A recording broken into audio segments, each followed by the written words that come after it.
সবাই বলে রথের দড়ি টানলে নাকি পুণ্য হয়। আমার তো ঈশ্বরকে ছুঁতে পারার মতন অনুভূতি হয়।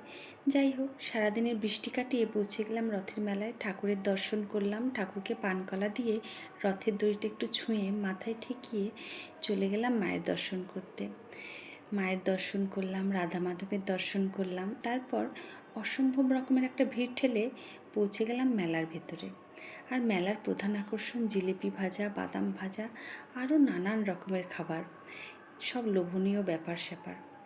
আর ঘর সাজানোর জিনিস সে আর বলতে চোখ ধাঁধিয়ে যায়, কোনটা নেব কোনটা নেব না, কোনটা বাড়িতে আছে, বাড়িতে থাকলেও দরকার। যাই হোক, অত শত ভেবে আর কিছুই কেনা হলো না। তবে এই বালতিটা আমার ভীষণ পছন্দ হয়েছিল, কিন্তু এই বালতিটা দিয়ে আমি কী করব সেটার উত্তর দিতে না পারাতে মিস্টার রায় আমাকে এটা কিনে দেয়নি। আর এই পুতুলগুলো দেখো কি কিউট, লাবুবুর থেকেও বেশি কিউট। আর মেয়েদের সাজার জিনিস তো ছিলই, ছিল প্রচুর গাছ। আমি না এখানকার রথের মেলায় আসলে কনফিউজ হয়ে যাই, এটা রথের মেলা নাকি বৃক্ষ মেলা। সবাই গাছ কেনে। তারপর আমরা পাঁপড় ভাজা খেলাম। আর মেলাতে আমার সবথেকে বেশি যেটা পছন্দ হয়েছিল এই কিচেনটা। তবে আমি নাকি বাচ্চা নই, এই বলে মিস্টার রায় এটা আমাকে কিনে দিল না। তো কী করব, এখন মনে দুঃখ নিয়ে তো আর বনে যেতে পারবো না, তাই বাড়ি ফিরে এলাম। আর বাড়ি ফিরে মিস্টার রয়ের আনা জিলিপি খেয়ে আমার রথের মেলা সম্পন্ন হলো। যাই হোক, ভালো থেকো সবাই, টাটা।